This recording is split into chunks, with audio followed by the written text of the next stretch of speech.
있어서도 성경을 찾아서 같이 읽도록 그렇게 하겠습니다. 하나님의 말씀은 마태복음 14장 22절부터 3절입니다. 마태복음 14장 22절부터 33절 다 찾으시기를 바랍니다. 집에서는 마스크를 안 쓰고 계시니까 저하고 한 절씩 교독하셔도 말씀을 오늘 읽으면서 무슨 말씀인가를 같이 보시면 되겠습니다. 마태복음 14장 22절부터 33절 그 한 단락을 읽도록 하겠습니다. 제가 한 절 읽고 여러분이 한 절 읽습니다. 예수께서 즉시 제자들을 재촉하사 자기가 무리를 보내는 동안에 배를 타고 앞서 건너편으로 가게 하시고, 다 같이 무리를 보내신 후에 기도하러 따로 산에 올라가시니라. 저물매 거기 혼자 계시더니 배가 이미 육지에서 수울이나 떠나서 바람이 거스림으로 물결로 말미암아 고난을 당하더라. 25절 밤 사경에 예수께서 바다 위로 걸어서 제자들에게 오시니 제자들이 그가 바다 위로 걸어오심을 보고 놀라 유령이라 하며 무서워하여 소리 지르거늘 예수께서 즉시 이르시되 안심하라 내니 두려워하지 말라.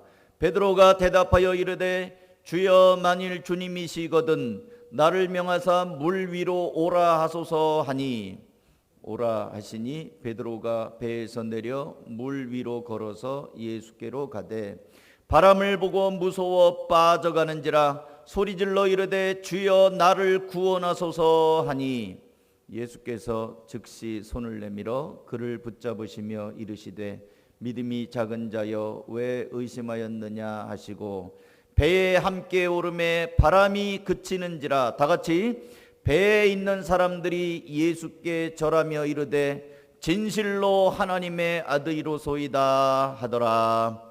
아멘.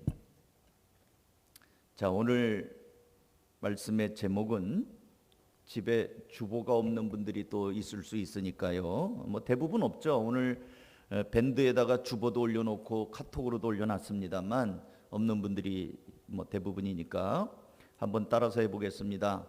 풍랑에는 이유가 있다. 다시 한번요. 오늘 설교 다 까먹어도 이 제목만 생각이 나면 설교가 다 떠오르게 돼 있어요. 다시 한번 합니다. 풍랑에는 이유가 있다. 자, 이제 무슨 이유가 있는지 궁금하겠죠. 이유가 있다고 했으니까 뭔 이유가 있는가 오늘 그 얘기할 거예요. 여러분이 이미 읽은 것처럼 오늘 본문에는 제자들이 탄 배가 순조롭게 가지 못하고 풍랑이 일어서 죽을 지경이 되는 장면이 오늘 본문에 있습니다. 여러분, 우리 예수 믿으면 우리가 기대하는 거는 그래도 우리가 예수님을 믿으니까 안 믿는 사람들에 비해서 뭐 좀 잘 돼야 되지 않겠는가 하는 기대감이 있습니다. 예수 안 믿는 사람들보다는 건강하고 예수 안 믿는 사람들보다는 뭐 이렇게 시험 이력서 내면은 아주 합격하고 또 대학교 원서를 내면 합격하고 또 장사를 하면 예수 안 믿는 사람들보다 잘 되고 뭐 이런 기대가 있죠. 그런데 이 제자들을 한번 보세요. 제자들이 누굽니까? 그 당시 예수님을 따르는 사람들은 여러분이 잘 아시는 것처럼 보리떡 5개와 물고기 2마리로 인하여 5,000명이 먹고도 남았다고 그랬잖아요. 그리고 여자와 어린아이는 그 5,000명 숫자에 포함시키지 않았다고 하지 않았습니까? 그러면 여자도 합치고 아이들도 합치고 그러면은 적어도 2배 이상은 됐겠죠. 아무리 상식적으로 봐도. 얼마나 많은 사람들이 예수님을 따랐는데 그 중에서 골라서 뽑은 사람들이 바로 제자들 12명이에요. 그리고 다른 성경에 보면 제자들 12명을 뽑는데 그냥 뭐 예수님이 너 잘생겼으니까 내 제자, 넌 키가 크구나 내 제자, 넌 똑똑하구나 내 제자 이렇게 뽑은 게 아니고 예수님이 밤새도록 기도하고 나서 뽑았어요. 그러니까 그 많은 무리들 가운데 기도하고 고르고 골라서 뽑은 제자들이 12명이에요. 그러면 이 제자들은 대박 나야지요. 언제나 남들보다는 차별성 있게 잘 돼야 되지 않겠어요? 아프지도 않고 기도하는 대로 다 되고 세상 말로 다 잘 돼야 되지 않겠습니까? 그런데 지금 이 풍랑을 만나서 죽을 지경이 된 거예요. 여러분이 예수를 믿고 나서 지금 우리 한가족교회 성도들은 다 잘 돼야죠. 근데 지금 코로나를 만나서 죽을 지경이에요. 코로나 만나가지고 얼마나 어려운지 몰라요. 제가 우리 교회 성도들 자영업을 하는 사람들한테는 요즘 어때요? 라고 물어보기가 죄송해요. 물어보기가 미안해요. 목사님 알면서 뭘 물어봐요? 뻔하지요. 학원도 제대로 못하고요.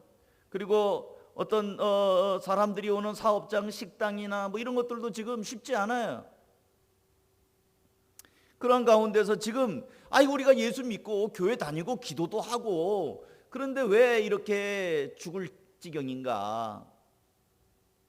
오늘 제자들이 그렇단 말이에요. 난 제자인데 예수님이 고르고 뽑은 제자인데 왜 이렇게 죽을 맛인가? 왜 이렇게 풍랑을 만나고 배가 뒤집어질 지경인가? 이 제자들 오늘 이 본문을 보시면 문맥을 보시면요, 그 바로 앞에 보면 지금은 예수님이 즉시 제자들을 재촉해서 22절에 보면 보냈잖아요. 근데 예수님이 뭐라고 그러고 보냈냐면 무리들을 내가 보내는 동안에 너희들은 건너가라. 먼저 이 무리들을 누구냐? 예수님이 지금 먼저 보내겠다고 하는 무리들이 누구냐면 그 위에 보면 보리떡 5개와 물고기 2마리로 먹고 먹은 사람들 5,000명의 무리들이에요. 오병이어 기적이 끝난 다음에 예수님이 얘들아 너희들 빨리 건너가거라. 내가 이 많은 사람은 내가 인사하고 내가 다 보낼 테니까 너희들은 지금 여기 지체하지 말고 빨리 가거라. 그러니까 이 제자들이 제가 언젠가도 말씀을 드렸는데 12명의 제자들이 예수님이 보리떡 5개와 물고기 2마리로 축사하시고 떼어서 제자들에게 주지 않았습니까? 그럼 제자들이 그 심부름을 한 거예요. 저는 이거 성경에 주석에는 잘 안 나와 있는 건데 제 생각에는 보리떡이 5개니까 반씩 쪼개면 10개 아니에요. 그리고 물고기 2마리니까 한 명에 한 마리씩 주면 15개 아닙니까? 12개 아닙니까? 그러면 반 팀으로 나눠 가지고 떡 5개와 반 조각짜리 물고기 1마리, 넌 저쪽 동쪽, 떡 5개와 물고기 또 1마리에서 이쪽으로 나눠 갖고 아마 제자들이 하나씩 들고 다니면서 하지 않았을까? 이건 제 상상이에요. 어쨌든 제자들이 무리들 가운데 다니면서 떼어서 주고 분명히 이 예수님께서 오병이의 기적은 떡보따리가 잔뜩 있어 갖고 등짐지고 다니면서 준 거 아니거든요. 조그만 떡 아이가 바친 거를 예수님이 축사하시고 제자들한테 준 거거든요. 내 손바닥에 있는 거 갖고 제자들이 주면서 다녔거든요. 그 말은 뭐예요? 제자들도 이 놀라운 기적의 현장에서 신바람이 나게 했다는 얘기예요. 또 생겼네. 나눠줬는데 또 생겼네. 나눠줬는데 또 생겼네. 이 기적의 현장에서 제자들이 얼마나 신났을까요? 사람들도 신났죠. 목사님 성경에 어디 그런 말이 있어요? 없어요. 성경에 없는데 여러분 상상을 하란 말이에요. 그 현장에 여러분이 있다고 생각해 보세요. 제자들이 와서 떡 드릴게요. 떼어서 줬는데 뭐가 나오나 하고 보는데 그 제자들의 손을 보는데 떡이 또 나오고 또 나오고 또 나와요. 그러면 제자들도 놀랬을 것이고 그 떡을 얻어먹는 사람들도 기가 막히게 놀라지 않았겠어요? 제가 그 현장에 있으면 난 기절할 것 같아요. 우와 대박. 예수 그 손에 무슨 뭐가 있나 어디 다시 봅시다. 분명히 봐도 그 떡 한 조각이거든요. 나눠주고 하는 현장에 제자들도 놀랐을 것이고 사람들도 놀랐을 것이고 제자들 굉장히 신바람 났을 거예요. 기적을 경험했으니까요. 제가 예수님의 제자로 그 현장에서 그 심부름을 했다면 난 어깨가 하늘만큼 올라갔을 것 같아요. 뿌듯하고 이야 봤지? 우리 예수님 이런 분이야. 그리고 사람들이 예수님만 높아졌을까요? 아유 베드로 선생님 대단해요. 짱이에요. 안 그랬겠어요? 그런데 그렇게 기적을 경험하고 예수님께서 무리들을 보낸 다음에 너희들 빨리 가거라. 그래서 갔는데 얼마 되지 않아서 이 배가 한복판에쯤 왔을 때 갑자기 풍랑이 일어나면서 배가 뒤집어지려고 하는 거예요. 이상하지 않아요? 너무 반전되지 않아요? 갑자기 기적을 경험하는 사람에서 이제는 나락으로 떨어져서 죽을 지경이 된 사람으로 꼬꾸라졌단 말이에요. 그리고 또 이상한 거는 왜 예수님이 함께하지 않았을까? 여태까지 늘 예수님이 제자들을 데리고 다녔거든요. 하다못해 혼인잔치, 갈릴리 가나의 혼인잔치 집에도 제자들 데리고 갔어요. 그리고 베드로의 집 장모가 병들었을 때도 제자들이 갔어요. 환자가 있는 집에도 제자들을 데려갔거든요. 제자들과 늘 예수님이 함께하였는데 요 순간에는 없어요. 너희들 먼저 가거라. 왜 먼저 가요? 빨리빨리 보내고 같이 가지. 근데 예수님이 의도가 있는 거에 같이 안 가셔요. 왜요? 그동안 제자들은 너무너무 신바람이 났거든요. 그냥 뭐든지 잘 됐어요. 아주 그냥 그 승승장구했어요. 근데 병든 자를 고치시기도 하고 귀신 들린 자를 내쫓기도 하고 예수님을 따라다니면서 제자들은 여태까지 단 한 번도 어려움을 맛본 적이 없고요. 실패를 경험한 적이 없어요. 근데 이 순간 예수님께서 무슨 생각이 들었는지 제자들을 먼저 보내고 당신은 안 가시고 따로 떨어졌다는 거예요. 그리고 나서 제자들이 골탕을 먹는 거예요. 일부러. 그리고 나서 제자들이 파도를 만나고 예수님도 없는데, 근데 예수님이 너희들만 가라고 한 거예요. 그리고 이제 예수님이 물 위로 걸어오시니까 아까 여러분이 읽은 것처럼 이 캄캄한데 전혀 예상하지 않았는데 누가 저기서 걸어오는데 희뿌옇게 달빛에 뭐 이렇게 빛에 어슴푸레하게 비치는데 뭐가 와요. 그러니까 그 당시에도 유령이다 귀신이다 무서웠겠죠. 소리를 지릅니다. 그러자 예수님께서 나니 두려워하지 말라 하면서 배에 올라 잔잔케 하고 제자들을 그때 만납니다. 그랬더니 제자들이 예수님에게 33절 같이 한번 읽어볼까요? 33절 시작. 배에 있는 사람들이 예수께 절하며 이르되 진실로 하나님의 아들이로소이다. 예수님을 향하여 진실로 하나님의 아들이로소이다 하고 제자들이 엎드려 절을 합니다. 이건 마태복음 14장이거든요. 여러분 제자들이 그동안 예수님에게 부름받아서 부름받는 게 마태복음 4장이에요. 나를 따르라 내가 너희를 사람을 낚는 어부가 되게 하리라. 부름을 받았어요. 그런데 예수님을 향하여 예수님은 주는 그리스도시요 살아계신 하나님의 아들입니다. 이 고백 누가 했어요? 베드로가 했습니다. 근데 언제? 마태복음 16장 16절에서 했어요. 그러니까 마태복음 16장에서 예수님을 향하여 베드로가 주는 그리스도시요 살아계신 하나님의 아들입니다고 고백한 게 처음이에요. 제자들 중에. 근데 지금 14장이에요. 14장에서 이 풍랑 가운데서 예수님이 올라오시고 바다 위를 걸어오시고 배에 타시고 바다가 잔잔해지고 그럴 때 제자들이 전부 다 배에서 예수님 앞에 절하면서 한 말이 진실로 당신은 하나님의 아들이십니다.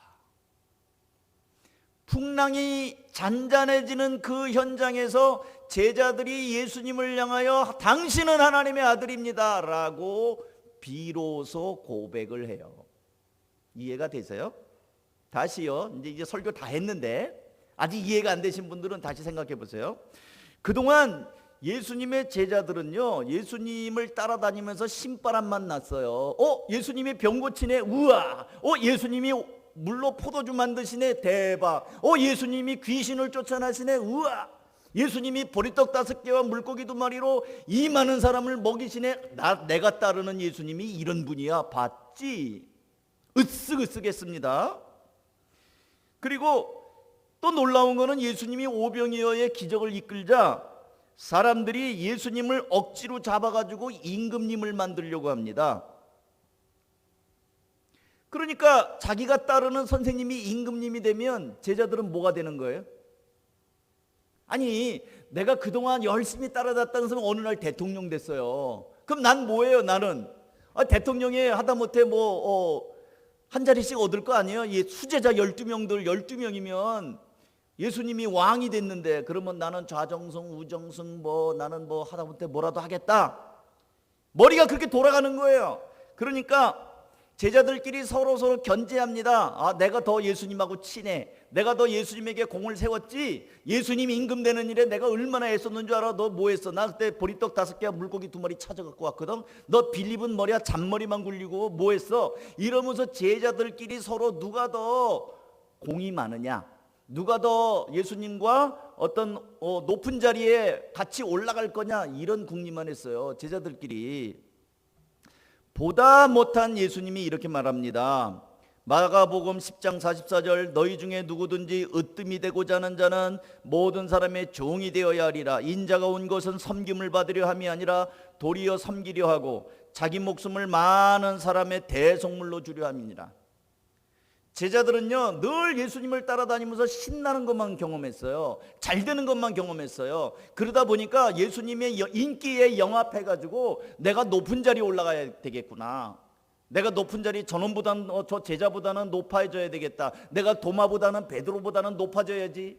세베대의 아들 야고보와 요한이 그래서 아버지 엄마 다 동원해가지고 그렇게 높은 자리에 올라가려고 했던 거 아니에요?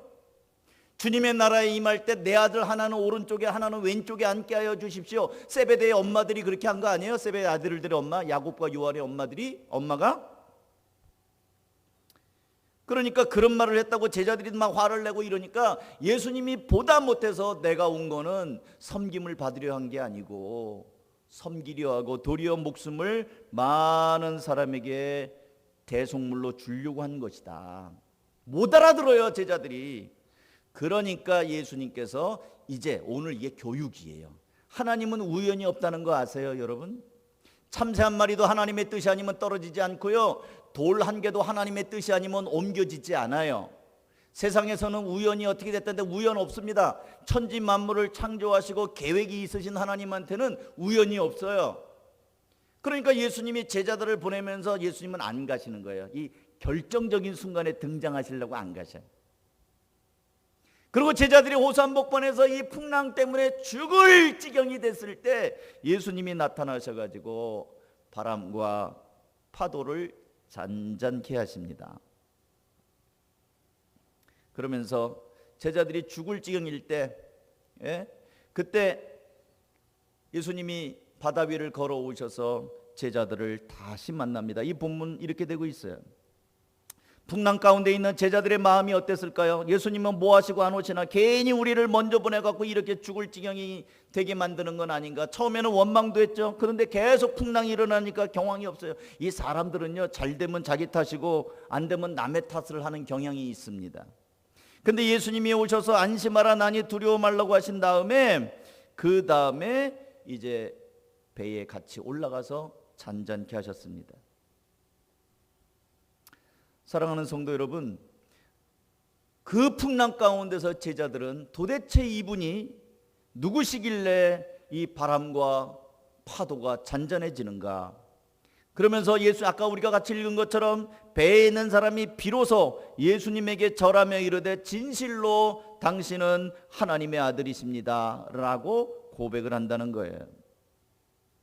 제자들은 예수님께서 서둘러 보내야 될 정도로, 만약에 이 제자들이 오병이의 현장에서 빨리 안 가면 뭐라고 했을까요? 사람들을 만나갖고 어때, 맛있었어? 내가 준 떡이 맛있었어? 그 떡 저기 베드로가 준 거보다 괜찮았지? 서로 그 공을, 예수님이 만드신 이 기적을 가지고 자기들의 영광을 받는 일에 써먹고도 남을 위인들이거든요. 아직까지는 미성숙한 제자들이기 때문에 예수님께서는 제자들이 그런 유혹을 받기를 원하시지 않았습니다. 그래서 이렇게 보내시는 거예요. 예수님께서는 제자들이 아직도 성숙하지 못하고 그렇게 자기들끼리 견제하고 그러는 모습들을 아셨어요. 베드로뿐만이 아닙니다. 나머지 제자들도 다 그런 사람들이었거든요. 그런데 그런 기회를 주지 않고 오히려 바다로 보내시고 풍랑을 만나게 하심으로 자기들이 아무것도 아니라는 걸 비로소 알게 되었어요. 예수님이 없으면 이까짓 파도, 그거에도 나는 아무것도 아니구나. 예수님이 있으니까 귀신도 쫓아내고, 예수님이 있으니까 여러 가지 병도 고치고, 예수님이 있으니까 오병이어도 하는 거예요. 제자들은 바다 한복판에서 비로소 예수님이 없는 나는 아무것도 아니구나, 너무나 보잘것없는 존재구나, 이거를 비로소 알게 되었어요. 여러분, 이 코로나가 우리에게 주는 어려움도 있지만요, 저는 유익도 있다고 봅니다. 코로나를 경험하면서 눈에 보이지도 않는 이 병균 앞에 우리는 아무것도 아니구나, 아무것도 아니구나를 아주 뼈저리게 절감을 하게 됩니다. 코로나, 이게 뭔데? 어떤 사람들은 심지어 잠깐 얘기했는데, 잠깐 악수했는데 코로나 감염됐다고 그러잖아요. 잠깐 엘리베이터 잠깐 탔는데 감염됐대요. 그러니까 이 코로나는 우리에게 뭘 깨닫게 하냐면 우리는 아무것도 아닌 존재, 별 수 없는 사람이라는 것을 알게 한 거예요. 예수님께서 풍랑이는 바다 한복판에서 고생을 하면서 그렇게 씨름하는 제자들을 보면서 이 제자들은 제자들대로 이제 거의 죽을 지경이에요. 사경을 헤맬 정도로 힘들고 자기들이 이것밖에 안 된다는 걸 알고 있을 때 예수님이 그들에게 물 위로 걸어오셨습니다. 그리고 즉시 잔잔케 하셨고요. 그리고 제자들과 함께 올라가서 바람과 파도를 잔잔케 하자 제자들이 깜짝 놀라면서 도대체 이분이 누군가? 여태까지 병 고치는 정도가 아니에요. 병은 뭐 기도해줘서 고칠 수 있겠지 이렇게 생각할 수도 있지요. 그런데 파도와 바람은 이거는 사람의 영역을 벗어나는 거거든요. 제자들이 어부 출신들이 많지 않습니까? 그들이 모를 리가 없어요. 도대체 이분이 누구이길래 이런 것들이 이렇게 잔잔해지는가? 비로소 풍랑 가운데에서 주님을 다시 만나고, 비로소 풍랑 가운데 주님을 향하여 그저 주님을 의지해서 내가 신바람 나고 내가 주님 때문에 뭔가 얻고 인기를 얻고 그런 게 아니라 죽을 지경이 된 이 풍랑 가운데에서 주님에 대해서 새롭게 당신은 하나님의 아들입니다 라고 고백을 하는 거예요. 풍랑에는 이유가 있습니다. 제자들은 풍랑을 만나기 비포, 만난 다음 애프터가 달라요. 풍랑 만나기 전에 제자들은 미성숙하고 까불까불하고 자기들끼리 경쟁하고 인기에 영합하고 그랬던 좀 제자들이라고 한다면, 풍랑의 한복판에서 인간이 아무것도 아니구나, 정말 아무것도 아니구나, 무기력하구나 이런 걸 발견하고 풍랑 한복판에서 예수님을 새롭게 만나면서 당신이야말로 하나님의 아들이라는 무릎을 꿇고 고백하는 그런 전환점이 되었다는 거예요. 사랑하는 성도 여러분, 이 풍랑이 우리는 흔히 인생을 항해로 비유를 하기도 합니다. 우리는 한 배를 탄 사람들이다, 공동 운명체다, 사람들을 한 배 탔다고 얘기하잖아요. 인생은 나그네 길이라고도 하지만 배를 타고 가는 것과도 비교를 합니다. 인생 항해 가운데 예수님을 만나면서, 그리고 이 풍랑의 한복판에서, 코로나의 한복판에서 우리에게 아무것도 안 되고 우리는 아무것도 아닌 존재라는 것을 다시 한번 겸손하게 깨닫고, 그리고 주님 앞에 나오게 만드는 것, 이것이 때때로 만나는 성도들의 시련의 이유이고 인생 항록길에 만나는 풍랑의 이유이기도 합니다. 이거를 원망하고 불평할 일만이 아니에요. 어떤 면에서는 이 용광로가 이런 찌그러진 냄비네 무슨 콜라 캔이네 이런 것들 다 들어가면 거기서 찌꺼기들 다 녹여서 새롭게 만드는 것처럼 성도들이 만나는 시련과 고난, 이런 것들이 풍랑을 만날 때, 코로나를 만날 때 이런 것이 여러분 앞에 새롭게, 돈을 벌어도 목숨 앞에서 무슨 의미가 있어요? 건강을 잃어버리면 다 잃어버리는 거라고 그러잖아요. 우리 그 뼈저리게 느끼잖아요. 사는 이유에 대해서 다시 한번 확인하지 않습니까? 이 풍랑 가운데서 우리가 의지하고 바라보고 그래야 될 분이 누구인지를 다시 한번 확인하는 거예요. 돈도 아니고요, 사람도 아니고요, 어떤 직장도 아니에요, 좋은 학교도 아니더라고요.